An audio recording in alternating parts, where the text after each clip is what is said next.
Welcome everybody, this is Robin Harford from eatweeds.co.uk and today I am here with Mark Nesbitt. Mark, I think it's best if you tell us about yourself. I'm very excited to have you on. I know you're a senior research leader at Kew, but in what department? I look after the Economic Botany collection, which is essentially a collection of useful plants, things made from useful plants in ancient Egypt to current times. And my job is both to care for that collection, but more especially to kind of generate research into useful plants. Wonderful. So you mentioned economic botany, ethnobotany. Did one come before the other? Did one come later? What's the history, the story of what I understand as ethnobotany, even though there is the Society of Economic Botany? These terms that we can also throw biocultural into the mix as well. And they do reflect different emphases through times. Economic botany, which you can trace back to various points, but probably really to the 18th century, that the clue is perhaps in that first word. Although it did mean something slightly different in the 19th century. It meant more practical or useful. But nonetheless, the thought there was very much, what can plants do for us?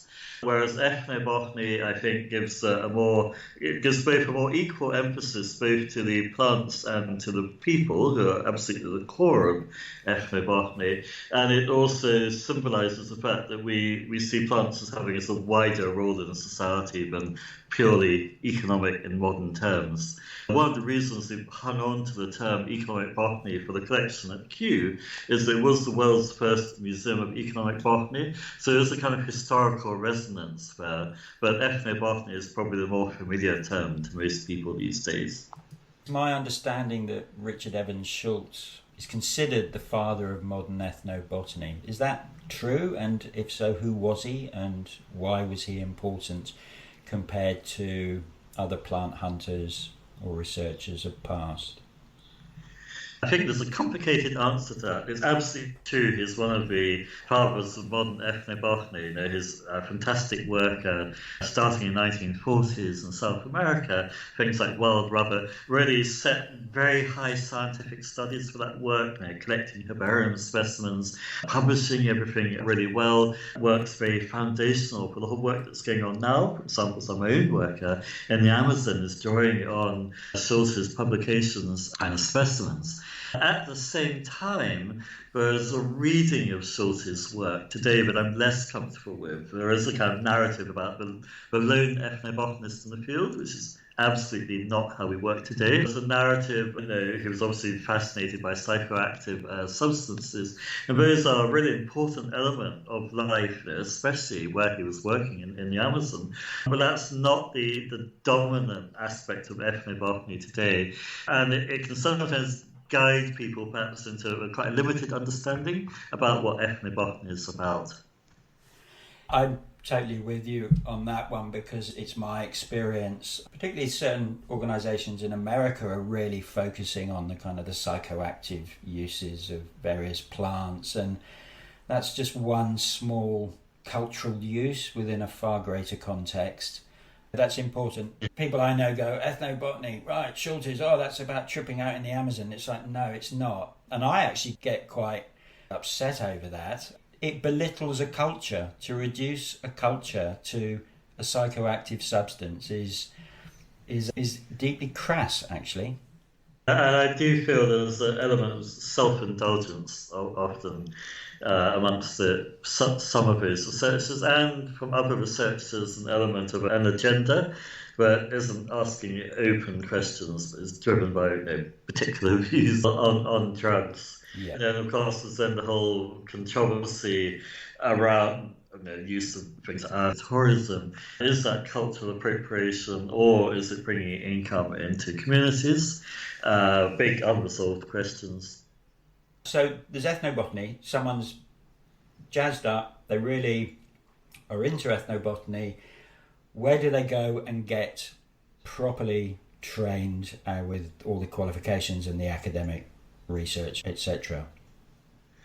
I think the thing to say about ethnobotany is that, like a lot of these sort of modern and very interdisciplinary fields, it's very flexible. I would say there's a core aim at the centre of ethnobotany, which is about reconciling people and plants, or biodiversity and livelihoods. But quantitative methodology has evolved in the last 20 or 30 years, which a lot of us use. But the framework for that could sit in an ecology department, a botany department, anthropology department, perhaps even a history department in many cases. So you can take ethnobotany in lots of different directions. One of the sort of messages to people interested in going further into that field is there are relatively few jobs for ethnobotanists, but very large numbers of jobs where ethnobotany as a technical skill is super useful in doing them. So this question quite often comes up in sort of Facebook groups and so on, where can I study ethnobotany? And the MSc at Kent started 20 years ago as a collaboration between two very well-known ethnobotanists, Roy Allen, an anthropologist working in Indonesia, and Gillian Prance, when the director of Kew, who works in the Amazon, gives you that very concentrated 1 year, half training in context, understanding where ethnobotany sits and things like environmental anthropology, ethics, and all of those policies like conventional and biological diversity, and the methodology, which is a repeatable methodology, which means different people can do the same kind of study in different communities and compare results, which is a really exciting development in ethnobotany. So you get all of that packed into 1 year together with 6 months fieldwork to actually put into practice what you've learned. But those technical skills have, of course, been published. There's some really great handbooks on ethnobotany by people like Gary Martin, Tony Cunningham. If you're in the right department, the right supervisor, joining in the right networks, going to the right meetings, you can, of course, learn these skills of ethnobotany in quite a few different settings. I had someone literally just yesterday, she said she was looking for a mentor either in foraging, botany or ethnobotany. She's already done an MSc in environmental science and something else, I can't remember. And she didn't want to do the Kent route. Is there any other route not to become qualified officially, but are there courses? What would be your advice for people who want to become competent and proficient in ethnobotany without necessarily going the full academic route? Or is that even possible? Learning through doing is a really good route. And I think a sort of broader piece of advice, which I often end up giving to people on the Kent Masters course as well, is about having a specific area of focus. It's quite hard to develop yourself if you have a very broad, fuzzy interest in plants and people. It's hard to give advice on where to go, what kind of work you might do, what kind of reading you should be doing. If your interest is in conservation of Chinese medicinal plants being imported from the Himalayas, then it's much more straightforward to think about what is your next step going to be to develop that interest. I think the question of short courses is an interesting one. We're just doing a review at the moment at Kew of our education provision, and master's degrees will always be very important for us. We are also thinking about widening the scope of short courses. Now, there is an opportunity to give those sort of basic tools, introductions to context in a shorter period of time. We do that for things like tropical plant identification. There's no reason why we shouldn't be doing that for ethnobotany too. It was actually one of the reasons for me getting you on the call, because it seems, certainly in my networks, that there's a number of people, not everybody, but certainly a number of people who are fascinated by the whole science of ethnobotany. And we're kind of floundering, because it's like, well, where do we go? If you can't do the MSc, then short introductory courses into the methodology, like you say, personally, I think would be pretty important. Which then fed into the question that I asked you, specifically with kind of the growth of citizen scientists, which some people can't stand, other people really embrace, and is there a place for such a thing as citizen ethnobotanists? Well, absolutely. And I mean, what I love about the term citizen science is a bit of a buzzword, and it's great for projects and so on, put in some citizen science. But of course, if you look at natural history and folklore in most countries, as one example, citizen science has been absolutely at the heart of that. And local natural history societies have been the backbone of biodiversity research in the UK, 200 years or so? And if you look at, for example, Roy Vickery's wonderful books on folklore of British plants, where does the raw material come from? It comes letters that people write to him. It comes from stories collected by folklorists, citizen scientists, back in the 19th century. So I think there absolutely is a role, but there are perhaps some lessons to learn from that earlier work, but those citizen scientists in natural history didn't do it by themselves. They didn't do it in isolation. They formed groups together. They formed these wonderful natural history societies that still exist everywhere. And so I think the question is, where is that community going to form? And of course, part of that community has been forming on areas like Facebook and social media. So someone is fascinated with plants, particularly the ethnobotanical uses, which, from my understanding, covers all the uses that a plant has served within human culture and the relationship around those uses. So someone goes abroad, they find someone in a forest and they want to learn about the forest medicine, and they go out for a few days or a couple of weeks with that person who happens to be a local from a village. They're not a scientist, they just know the plants because they are part of their life. And they note down all the uses that the person's telling them. One of the things that I've been discussing with ethnobiologist friends in America is the importance of honouring the local people and where the knowledge comes from. So we're covering things like intellectual property rights and potentially cultural appropriation. So where are we at with all that at the moment? What would be your advice to someone who goes, because I've got loads of notebooks in my times abroad, and people have said to me continually, well, why haven't you published any of that information? I go, well, it's actually not ethically cool to be doing it, because one, to actually go back and give full credit to the people that I learnt from would require other journeys and also trying to find them again. So what would be your advice? Yeah, so I think you're absolutely right, and there's I guess a fine line between, as an individual, chatting to people about plants, which is a very good thing and warmly to be encouraged, and doing what we might call research, which perhaps at the core of research is the idea of dissemination and of sharing results. Obviously, the legal and intellectual property position is complicated. We hire full-time people to work purely on those aspects. But the principles are very clear, and I think the principles are set out now around things like benefit sharing and prior informed consent. But I would summarise those all in one word. It's about collaboration. And so the idea that we would, or any researcher now, would simply go off and do research somewhere is around about 30 years out of date.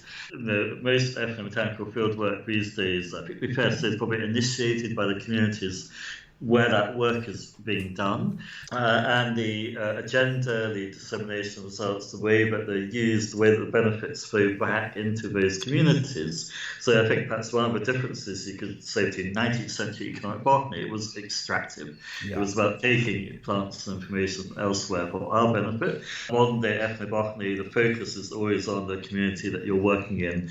How can the techniques and so on that we have be shared and benefit them? So if we're doing collaboration, then all of these things are worked out through joint discussions, and you've got budget time for those to take place. But if the agenda is being led by where you're working, the conflicts are going to be less because you're clearly working to their agenda. So just to feed back to people looking for courses, I've come across some courses claiming to be level 4 accredited programs in ethnobotany under the guise of the Institute of Outdoor Learning. What's your feelings on those kinds of courses? Are they valid, or are they just kind of riding on the bandwagon? I'll have to look up those courses. I don't know them, but I do sometimes make suggestions to people who are looking for a different route, or for a taster, or for field skills. And there are quite a few field courses around. And what I always look for there is, do the people leading those courses have PhDs or equivalent qualifications in the subject? What does the modules look like? Do they include intellectual property, conventional and biological diversity, some modern quantitative methodologies? How do you do surveys? And there are some really great courses, particularly in Latin America, that do meet those criteria. In an ideal world, looking for courses that are coming out of a reputable institution. But it's important to say that there are also individuals running really good courses too. So where do you see the future of ethnobotany? Some people have said to me, well, really, what's so relevant about it? Surely it's just all been done. Everything's been bagged and tagged. What is the relevance of ethnobotany in the modern world, or are we all just living in the past? Well, it's interesting you asked that question right at the moment in the middle of the COVID pandemic, which I think is for all sorts of reasons, including this incredible silence that we suddenly have in London, where I'm living and working, has attuned people to thinking more about our relationship with the natural world, and also about how our disruption of the natural world, although it may sometimes have short economic benefits, can have longer term perturbations or really bad effects for our own future. And so I'd argue that ethnobotany is probably more relevant than ever. And in terms of where those future directions, one is actually United Kingdom itself. It's one of those subjects, a bit like anthropology, but tended to look to the other, to look to the tropics. Sure. And the work, particularly of Gabrielle Hatfield, some of her wonderful books, has really redirected attention to the wealth of what we have here, both amongst people still around who remember days before the National Health Service, when access to medicines was really poor, the evolution of new knowledge, the influence of new diaspora communities in the United Kingdom is a really rich area for work. Overseas, I think there was a really interesting time when some of these messages around sustainable forestry, for example, have been taken on a high international level. There's now international legislation controlling these, but making these actually work on the ground, making sure communities are involved, that communities benefit. That's above all where the ethnobotanist can bring together those techniques, draw on ecology, draw on anthropology, draw on quite wide fields. Can be really relevant. People have often said to me, "Oh, well, we've lost our indigenous knowledge," and I've kind of said, "Well, yeah, we kind of lost it possibly with the Picts, but we have cultures like the Roma." From my experience, they're very quite closed to outsiders with their plant knowledge. I just wondered if there were any projects that you know of that have managed to build bridges into those communities, so before their elder people start passing on, that knowledge can be recorded and documented. Is there such a thing? It's a good question. I think first it's important to say knowledge is not static, and new knowledge is evolving across the whole foraging movement that's seen a big boost this year. Sometimes it comes under attack, it's accused of being unsustainable. That's where real on-the-ground studies could be really valuable. I think on Roma culture, perhaps a subject for another one of your podcasts would be Sarah Edwards, who has a PhD in ethnobotany. She did her fieldwork in northern Australia, but she has a traveller heritage herself, and I know has been developing quite detailed conversations with Roma communities around ethnobotany. And I think that's a really good example of the research agenda being set within a community rather than outside the community. Most of the audience that listen to this podcast, often they're beginners. They're very excited about plants and culture. Say someone is going, right, I want to start a project. What would be your advice for someone where they are, not flying away somewhere, but actually on the ground in their local community? What would be your advice for them to start recording knowledge? I would start then, if you like, more wider by doing a bit of reading beforehand. So look for those books by people like Miguel Alexiades, Gary Martin, Tony Cunningham, and some of those you can buy as ebooks these days. I think that most is still in print.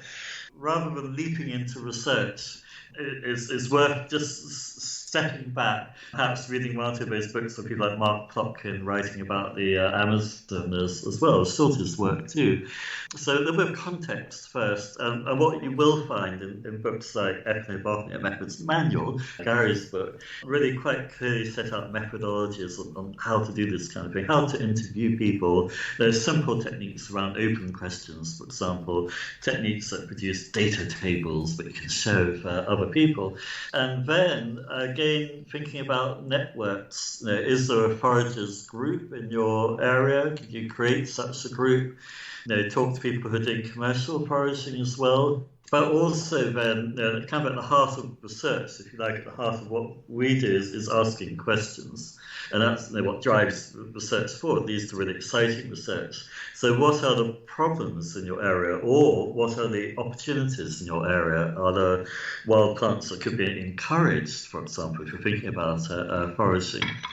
But all of that comes around through networking and talking to people. And the other piece of advice is around going to conferences and going to meetings. So I often advise students to just do some simple Google searches around keywords that they're interested in.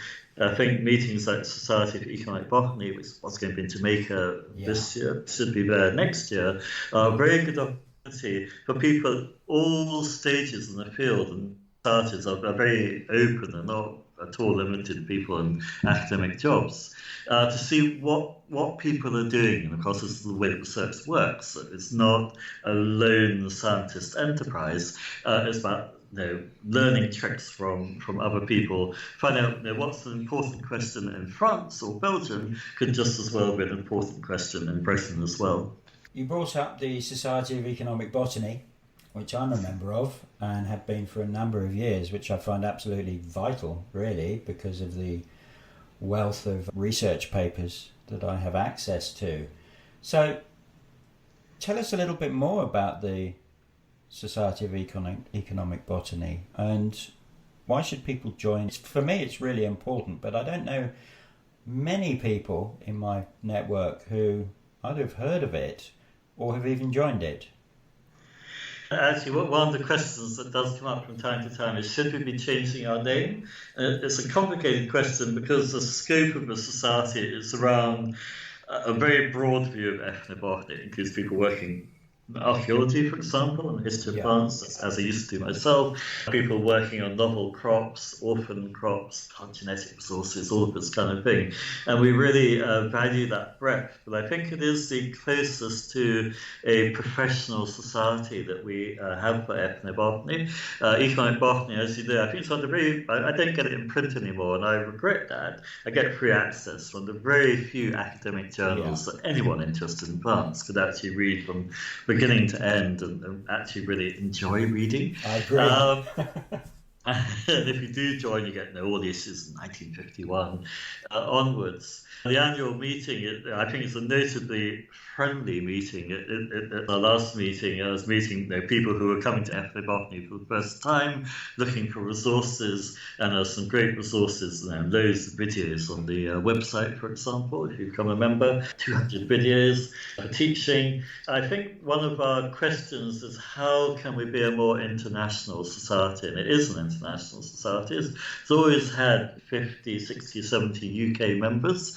And in the past, we used to meet more on a regional basis. I remember meeting with Gillian Pranston, who's director of Kew, hosted such a gathering in his house at Kew back in, must have been the 80s. Wow. And that's something we need to return to.